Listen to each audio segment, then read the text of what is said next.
Pessoal, eu tô aqui para mostrar para vocês dois modos de nascer perto de uma vila no Minecraft. Vocês vão vir aqui nesse botão novo, vão vir em avançado. Na semente vocês vão digitar mod core concluído, criar mundo. Pode ver que ao redor de você vai ter uma vila.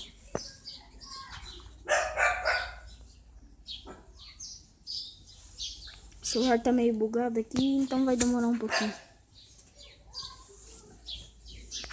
Aqui, pode andar pra lá e pra cá, subir.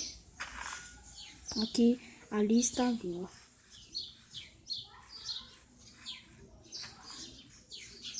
Jeito fácil e rápido de você achar uma vila fácil.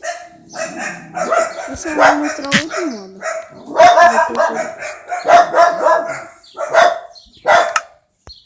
Jogar novo avançado. Na semente você vai digitar tudo com letra maiúscula. Final.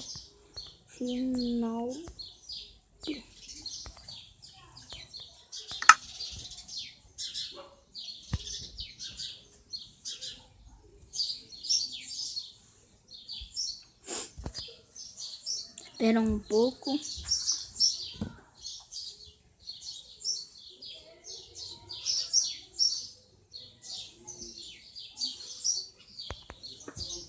Aqui está a vila.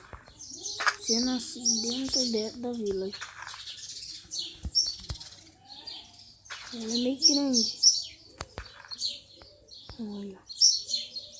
É bastante casa. Então valeu, obrigado. E deixa seu joinha ali embaixo.